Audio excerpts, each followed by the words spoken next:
Buenas tardes, profesor. Hola, hola. Estoy dejando entrar a los muchachos.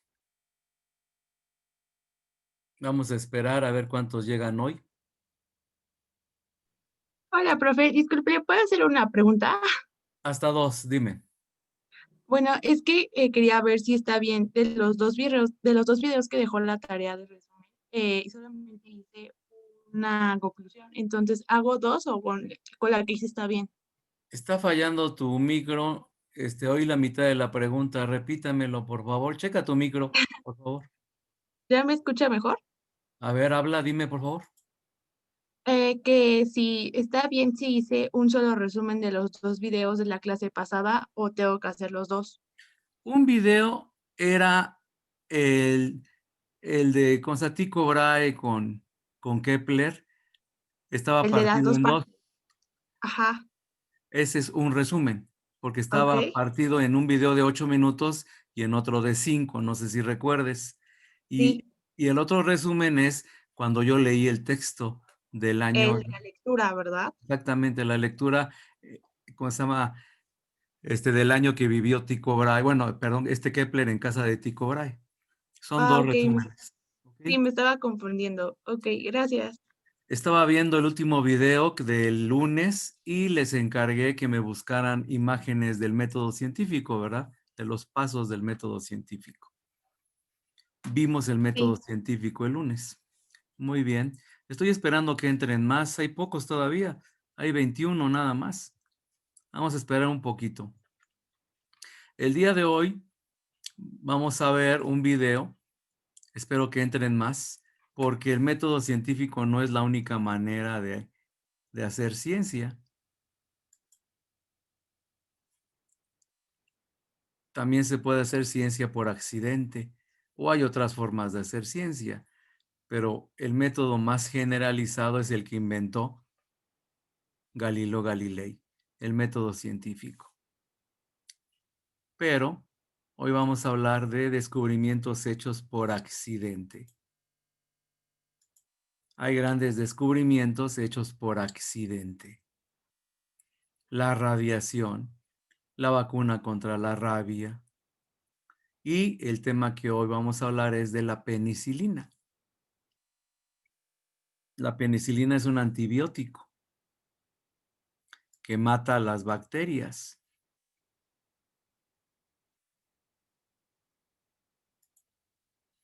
Ya son 24 adentro, de todos modos son pocos. ¿Por qué entran tarde, muchachos? Hoy entré como 3 minutos tarde porque estaba viendo el video de la clase del jueves. Como tengo 8 grupos, luego se me cruzan los cables. Entonces tengo que estar viendo la parte final del video para ver cómo concluí con cada grupo. Por eso me tardé un poquito en entrar.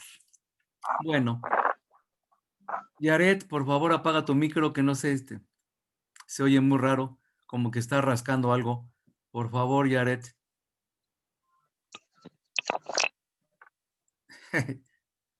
Sigue sonando tu micro, Yaret, por favor, ciérralo.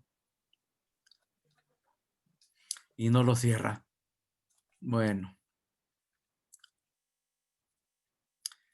veamos entonces. Hay muchos descubrimientos importantes que le han servido a la humanidad. A ver, prendan sus cámaras, por favor. No me gusta hablarle a un muro de nombres. La última vez estaba viendo el video y hay chistositos que se estaban poniendo sábanas y se ponían los lentes, ¿no? No entiendo qué es lo que quieren. Y hay gente que se la pasa saludando a todo mundo en las cámaras, ¿verdad, Ulises? ¿Qué es? ¿Eh? Muy bien. La penicilina. La penicilina es un antibiótico importantísimo. Durante la historia de la humanidad, las infecciones eran muy difícil controlarlas. Había gente, había pueblos que usaban humus, que eran hongos, para, para curar heridas, para detener infecciones, pero no eran muy seguras. Entonces, en las guerras principalmente, con las heridas de bala o de arma blanca se infectaban las heridas y no había forma de detener la infección. Era muy difícil. Entonces, por lo general, los que estaban infectados morían. O si se infectaba una extremidad, un brazo, una pierna, pues había que cortarlas para que no se extendiera la infección. Hay maletines de médicos de guerra, por ejemplo, del ejército de Napoleón, que eran maletas grandes, que tenían muchas cosas, pero eran grandes porque tenían un serrucho adentro de la maleta. Tenían que usarlo para cortar extremidades. Era muy común antes en las guerras, pues encontrar soldados mutilados, ¿no? Entonces, ¿qué sucede? Pues que había gente que se dedicaba a investigar, a tratar de encontrar un remedio contra las infecciones. Durante la Primera Guerra Mundial, en el siglo XX, que fue una guerra tremenda, sangrienta, hubo millones de muertos, pues también todavía no existía una cura contra las infecciones, pero ya había muchos científicos tratando de encontrarla. Uno de ellos era Alexander Fleming, un médico escocés que trabajaba en Inglaterra. ¿Cómo fue que descubrió por accidente la penicilina? Pues él manejaba cultivos de bacterias y les echaba sustancias para ver si mataba a las materias, a las bacterias. Entonces sucede que una vez él o alguno de sus ayudantes se le cayó alimento a un cultivo que estaba abierto. Después de unos días regresó a ese cultivo y vio que estaba ahí el alimento tirado. Cualquiera que no hubiera sido científico que hubiera dicho, ah, qué tonto soy, se me cayó el alimento y hubiera tirado el cultivo, ¿no? Pero no, Fleming era científico y se dio cuenta que algo estaba pasando porque vio que donde cayó el alimento se habían muerto las bacterias. Entonces, ¿qué sucede? Sucede que él investigó qué le había caído y se dio cuenta que era alimento y en ese alimento había lechuga o alguna legumbre y en esa legumbre había hongos. Y sucede que ese hongo ya lo conocían, se llamaba penicillium o penilinium, no me acuerdo bien el nombre. Y se dio cuenta que secretaba una sustancia y esa sustancia la llamó penicilina. Se dio cuenta que esa sustancia mataba a las bacterias. Empezó a probar con esa sustancia, aunque podía producir poco, pero mataba a las bacterias. Hizo experimentos con animales, ratones principalmente, y luego con seres humanos y sí, curaba las infecciones. Desafortunadamente, pues no tenía la capacidad económica para fabricar en grandes cantidades. Lo que fabricó era poco. Entonces tuvo que pedir ayuda a otros científicos que sí tenían los medios y ellos pudieron producir un poco más y pudieron darse cuenta que funcionaba. Pero lo que pasa es que estalló la Segunda Guerra Mundial y pues Inglaterra no tenía dinero para financiar esas investigaciones. Se tuvieron que ir a Estados Unidos y ahí produjeron en grandes cantidades la penicilina y mandaron la penicilina principalmente a los ejércitos aliados que ya podían curarse de las infecciones, ¿no? Se salvaron muchas vidas, miles o tal vez millones de vidas por la penicilina. Entonces le dieron el premio Nobel a este Fleming y a los otros dos científicos que le ayudaron a producirlo en grandes cantidades.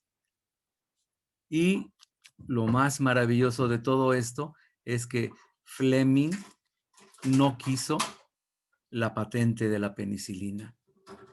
De haberla obtenido, porque él era el que había inventado, bueno, había descubierto la penicilina, se hubiera hecho multimillonario. Pero no, él no quiso. Él quiso que la patente pues la tuviera todo mundo, que la penicilina la pudiera usar todo mundo de inmediato. Entonces, él sí investigaba en beneficio de la humanidad. Él no le pasó lo que Alfred Nobel, que ahorita hay premios Nobel. Él inventó la dinamita, pero lo hizo para construcciones, para romper piedra. Pero cuando se dio cuenta de que la estaban usando para matar gente, le dio mucho remordimiento. O sea, fue muy rico con todo lo que obtuvo por la dinamita. Y al morir dejó una herencia en Suecia y en Noruega a 2 academias que son los encargados de premiar a la gente que aporta algo en bien de la humanidad. Entonces ahorita les voy a pasar un video sobre la historia de Fleming y la penicilina. Tiene que ver precisamente con que a veces por accidente se descubren grandes cosas. Entonces ahorita les voy a pasar el Classroom y este es el video. Vámonos a... Tengo este video con otro grupo, pero se los voy a pasar después. Hoy mismo se los voy a pasar. Está en el 451, pero se los voy a compartir ya a ustedes.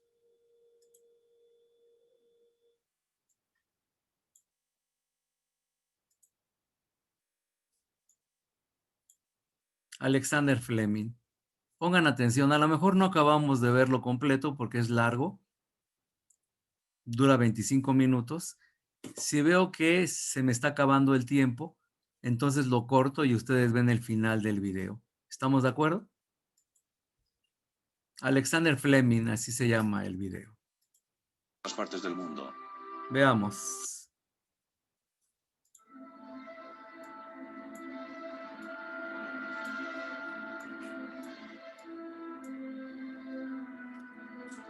Antibiótico significa contrario a la vida. Pero entiéndase bien, contrario a la vida de la bacteria, contrario a la vida del microbio. Muchos fueron los investigadores que se afanaron en esa lucha, en esa guerra tremenda, sin cuartel, contra la infección. Pero el que resultó triunfante fue Alexander Fleming, auténtico descubridor de la penicilina. Y todo gracias a esa mancha grisácea procurada por un hongo llamado el penicillium. El hongo penicillium, gracias a la casualidad, hasta entonces anidaba en el pan o en el queso, eran muy parecidos, eran de la familia los que anidaban en el pan y en el queso, pero gracias a la casualidad, unas esporas del hongo penicillium fueron a depositarse en una placa de Petri. Y justo esa placa de Petri estaba siendo investigada y explorada por Alexander Fleming. Eso ocurría en septiembre de 1928. Pero antes ocurrieron otras cosas que conviene comentar.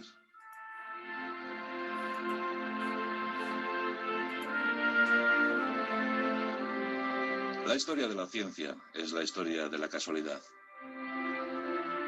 Eso sí, una casualidad que aparece mientras que el investigador, mientras el científico está trabajando. Y trabajando duro, muy duro. Casi siempre sin medios, sin recursos posibles. Alexander Fleming no fue la excepción. Alexander Fleming tiene una historia apasionada y apasionante. Una de esas vidas que nos reconcilian con la humanidad. Un trabajo entregado a esa humanidad. Porque debéis saber que la penicilina no se registró bajo ninguna patente. Alexander Fleming, que se pudo haber forrado con el descubrimiento de la penicilina, no quiso que fuera de uso exclusivo de unos pocos. Quiso que la penicilina se extendiera por todo el mundo. Y gracias a eso, millones de vidas se pudieron salvar, empezando por la propia Segunda Guerra Mundial. Hasta entonces, los soldados morían víctimas de la septicemia, morían víctimas de la infección procurada por esas heridas de bala. Desde la penicilina, sus esperanzas fueron mayores. Alexander Fleming, nacido en Long Hill, una aldea escocesa, una aldea dedicada a la agricultura, una aldea donde sus gentes tenían poco horizonte que ver, tan solo su trabajo en el campo, su trabajo por la subsistencia. Y en el seno de una familia humilde y agrícola nace Alexander Fleming. Fue el 6 de agosto de 1881. En principio, sus padres no habían diseñado para él otra vida sino la de agricultor, dedicado al campo, a las tareas agrícolas, al cuidado de la granja. Allí esperaban ver a su hijo crecer. Allí esperaban ver a su hijo madurar, vivir, sin más, sin pedirle otra cosa a la vida. Pero Alexander Fleming estaba destinado a otras aventuras. Pronto mostró inquietud por la cultura, por la medicina, por todo lo que supusiera el saber, el conocimiento. Y aquí vamos a contar una historia que no deja de ser curiosa y además pues, muy enriquecedora. Vamos a hablar de la conexión entre la familia Fleming y la familia Churchill. Esto bien pudiera ser una leyenda, porque, repito, no está confirmada la historia, pero la vamos a contar porque llama mucho la atención. Dice esa narración que finalizando el siglo XIX llegaron unos grandes señores de Inglaterra a pasar una temporada en Escocia. Y muy cerca de Lons Hill se establecieron para pasar un verano. Estamos hablando de un gran noble llamado Durnford Churchill. Tenía un hijo llamado Winston. Winston salió al campo a pasear y tuvo la mala suerte de caer en una ciénaga, en una zona de arenas movedizas, una zona pantanosa. Y allí desesperado pedía ayuda. Su fin se acercaba, era lento y progresivo. El joven lo estaba pasando realmente mal. Y aquí cuenta la historia que el padre de Alexander se encontraba trabajando en el campo cuando escuchó los gritos del joven.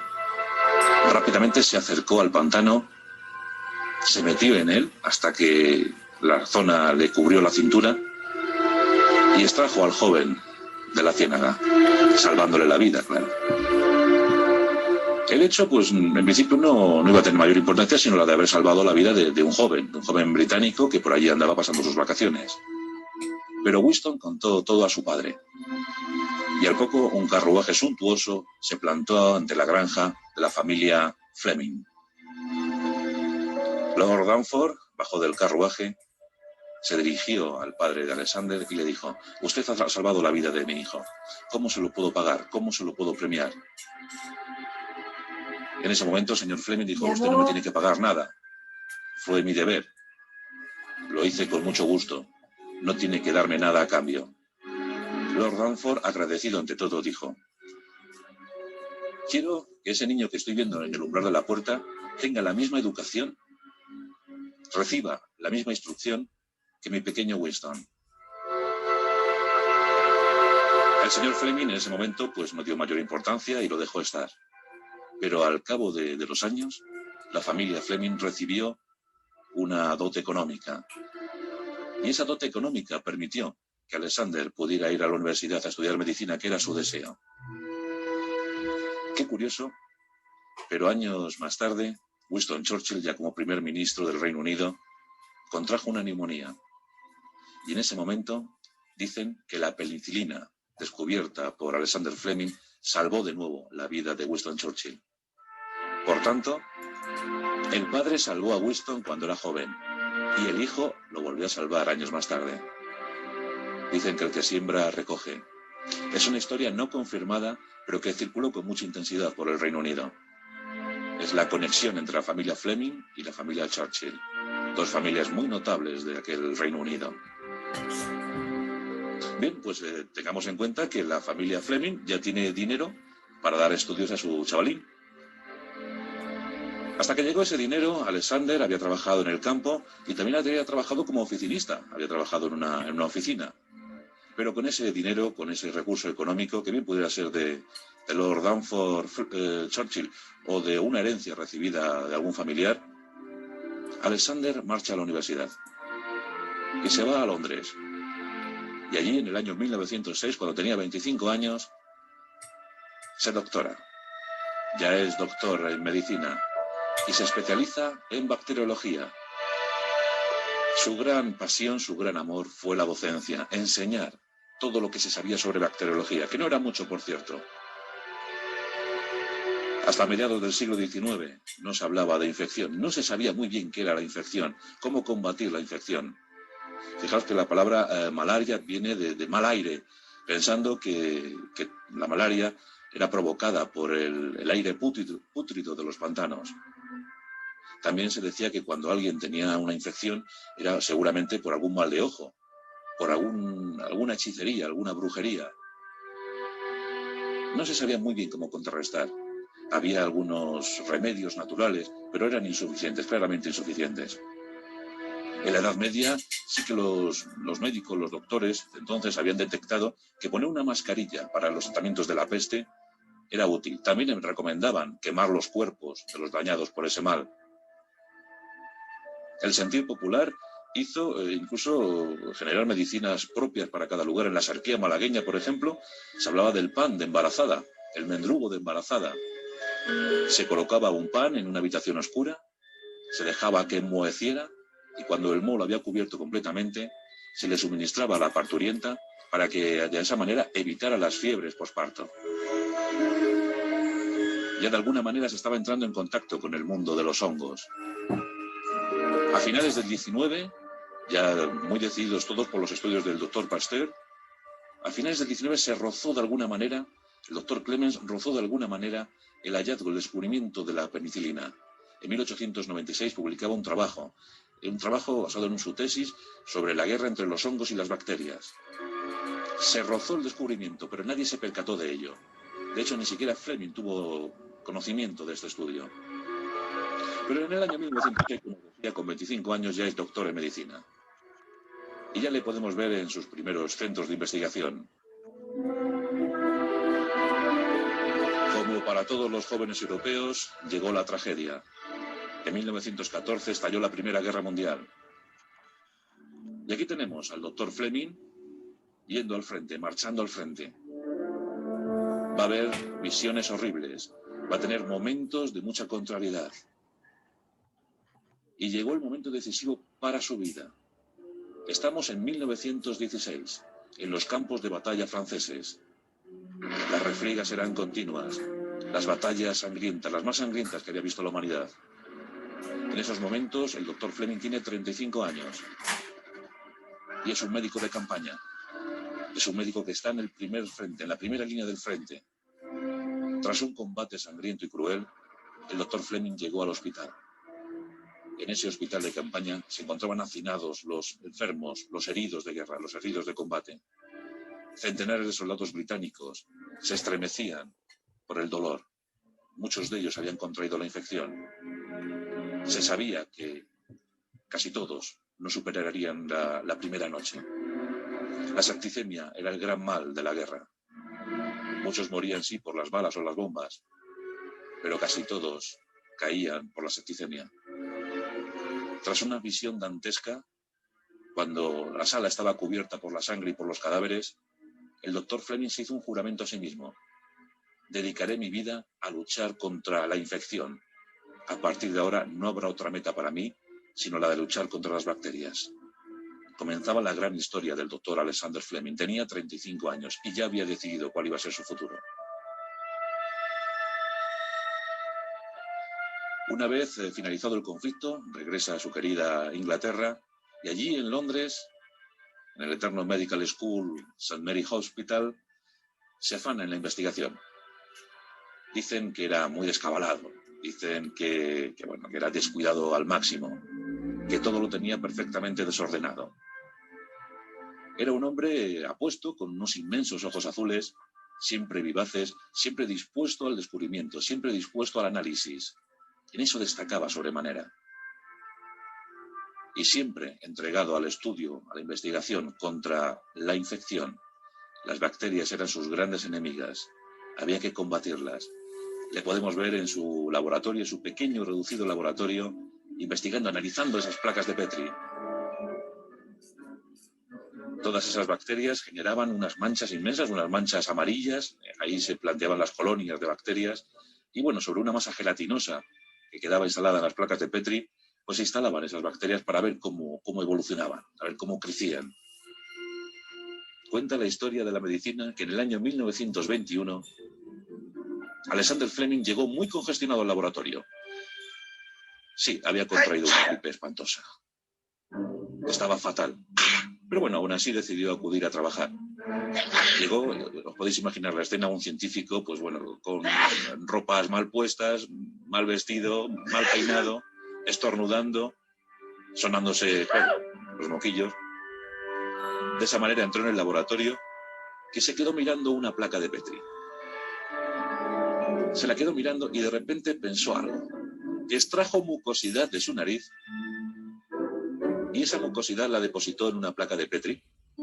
Ahí estaban esperando los estafilococos y comprobó cómo esa mucosidad creaba una barrera protectora. Eso hizo encender la bombilla. Empezó a sacar más mucosidad y empezó a llenar más placas de Petri. Os podéis imaginar la escena, ¿no? Luego, cuando se le acabó la mucosidad, sacó saliva. Su propia saliva empezó a repartirla por otras placas de Petri y notó que los efectos eran los mismos. Y una vez agotada la saliva, las lágrimas generadas por la congestión también fueron utilizadas para ver que los efectos seguían siendo los mismos. Había descubierto las lisocimas. Había descubierto las protecciones naturales del cuerpo contra la infección. Todo un hallazgo. El doctor Alexander Fleming estaba feliz. Pronto dio a conocer su descubrimiento. Y otros científicos se emplearon a fondo para concentrar, para purificar las lisocimas, para poder crearlas en forma masiva, en forma y manera masiva. Fue un gran hallazgo. También se descubrió que en la clara de huevo se encontraban esas lisocimas. Se aprovechó muy bien, pero claro, no eran del todo eficaces para dolencias como la sífilis, como la tuberculosis, como la pulmonía. Había que emplearse todavía un poquito más. Y por eso siguieron las investigaciones, muy mermadas por la falta de liquidez económica del gobierno británico. No atendían con la suficiente atención a estas investigaciones científicas. Por tanto, Fleming necesitaba otra casualidad. Necesitaba otro momento de brillantez. Y ese llegó en septiembre de 1928. Había estado unos días ausente del laboratorio. Había tomado unos días de asueto, de vacaciones. Y cuando llegó a él, se lo encontró como siempre, muy desordenado, aunque él sabía dónde estaba todo. Y bueno, se empleó en la conversación con un colega. Y estaban conversando animadamente cuando sus ojillos azules repararon en una placa de Petri que había quedado aparatosamente sin cubrir. La tapadera no estaba en su sitio. Y algo había entrado en esa placa de Petri. Algo había entrado en ese cultivo de estafilococos. Vio con estupor cómo una mancha grisácea se expandía por la placa. Y que los estafilococos parecían retroceder ante esa mancha grisácea. Que allá donde llegaba la mancha grisácea, no había estafilococo que aguantara. Fleming se quedó estupefacto. Levantó la placa. La miró desde arriba, la miró desde abajo. No daba crédito a lo que estaba ocurriendo. ¿Qué había sucedido? ¿Qué era eso? ¿Qué era esa mancha gris? Rápidamente hizo un raspado sobre esa mancha y comprobó cómo ante él, ante su visión microscópica, se ofrecía nada más y nada menos que un hongo diminuto con forma de pincelillo que le estaba diciendo casi: hola, aquí estoy, he llegado. Soy tu descubrimiento. Efectivamente, había descubierto el hongo Penicillium. Había descubierto que ese hongo se había mostrado muy eficaz en la lucha contra los estafilococos. Muy alborozado, comunicó su descubrimiento. Estaba entusiasmado, pero además de entusiasmado estaba preocupado. ¿Por qué? Porque ¿cómo iba a conseguir más Penicillium? ¿Cómo iba a conseguir más hongos? Solo tenía aquellos. Solo podía cultivar aquellos que se habían depositado por casualidad en esa placa. Rápidamente empezó a trabajar.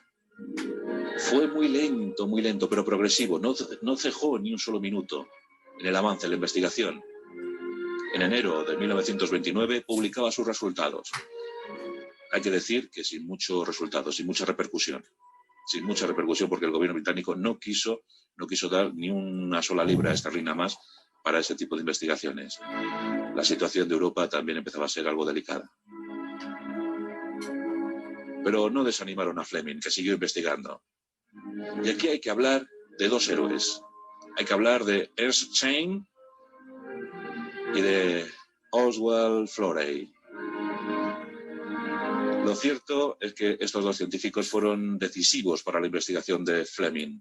Tanto Florey como Chain de origen alemán, Florey de origen australiano, contribuyeron. Además, los aparatos que ellos disponían en su Universidad de Oxford fueron fundamentales para la concentración y la purificación del Penicillium. Fleming había descubierto, pero no tenía los suficientes recursos. En cambio, Florey y Chain sí que estaban dispuestos a ayudar. Creían, confiaban en los descubrimientos de Fleming.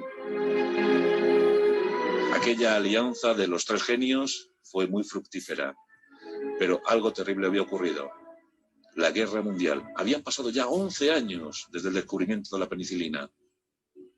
La Guerra Mundial estalló con toda virulencia en los territorios europeos.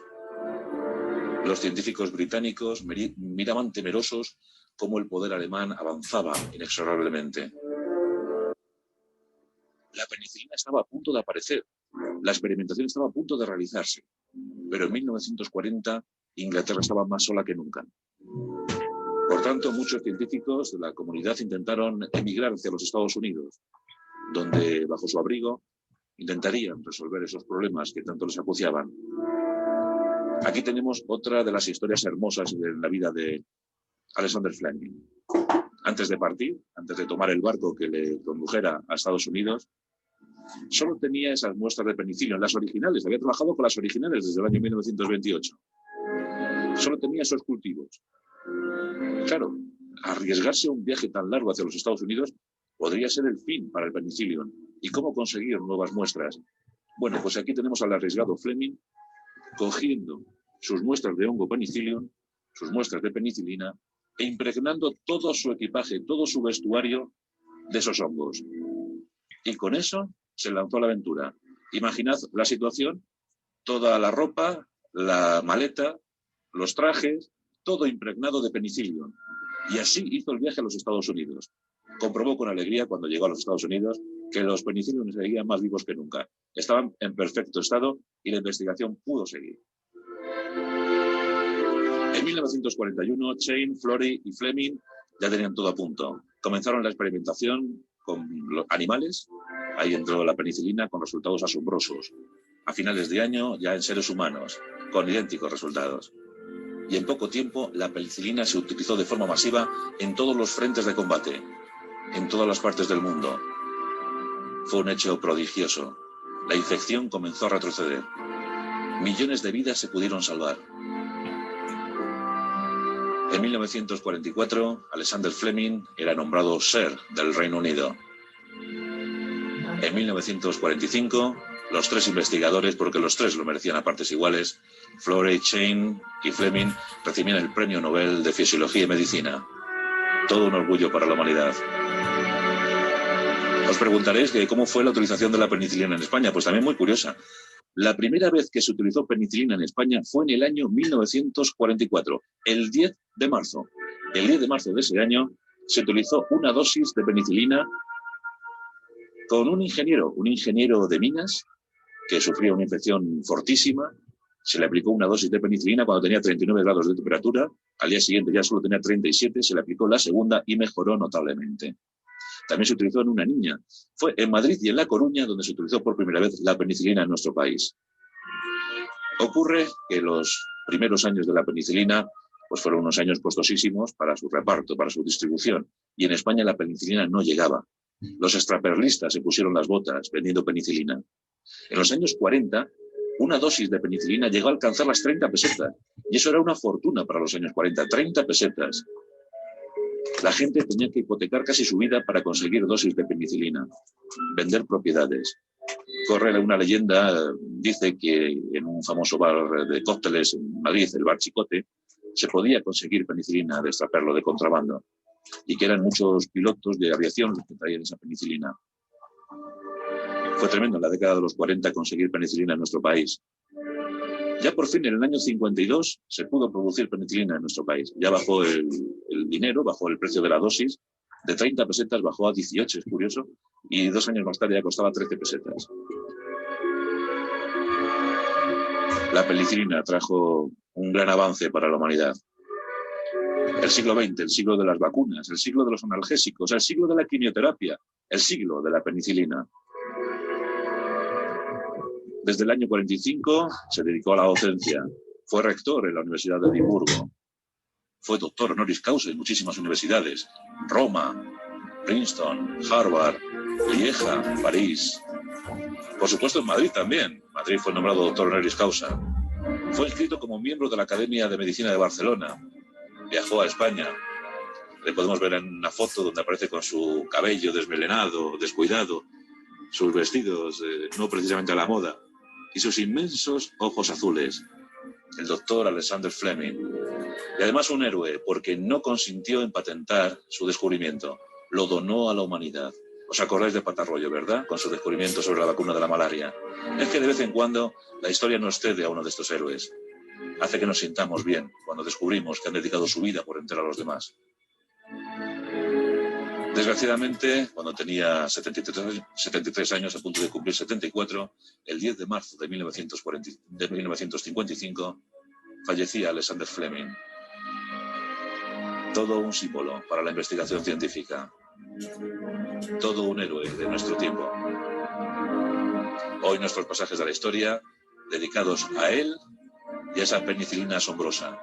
Los toreros, hasta los toreros españoles le quisieron rendir homenaje, levantando un monumento frente a la puerta principal de la Plaza de Toros de las Ventas. Aquellas cornadas dejaban muchas infecciones y la penicilina las palió de alguna manera.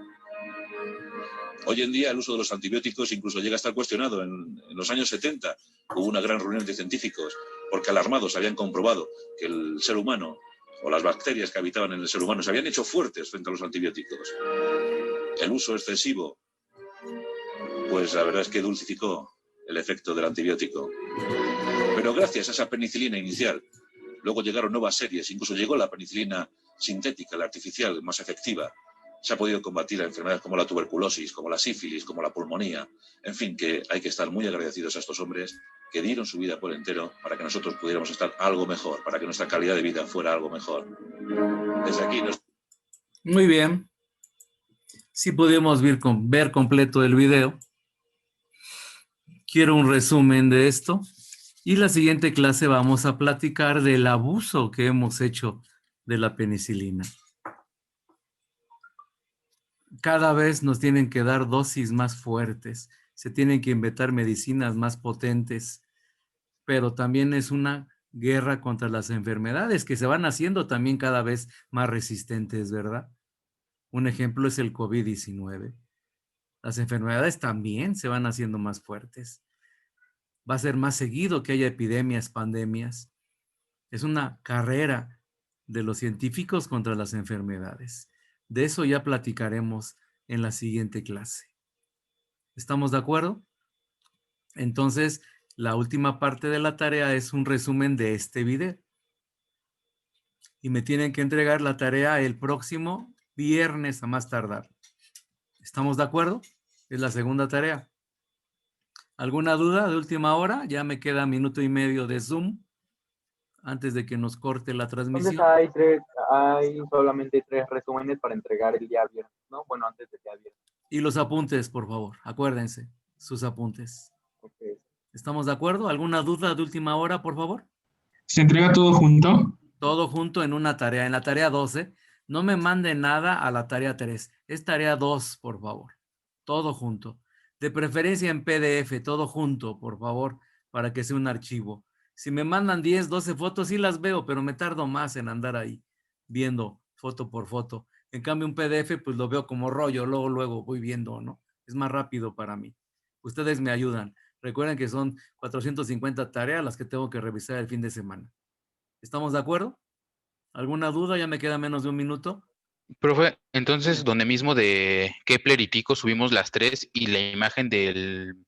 Sí. Ese me fue el nombre, de lo del científico, eso, no me acuerdo el nombre. Fleming, ¿Sí? sale pues. Bueno, jóvenes, me tengo que retirar que ya me va a botar Zoom. Nos vemos el martes, ¿eh? No es cierto, nos vemos el lunes, ¿verdad? El lunes a las 5 de la tarde. Jóvenes, nos vemos. Hasta luego, profe. Hasta luego. Hasta luego, profe. Adiós.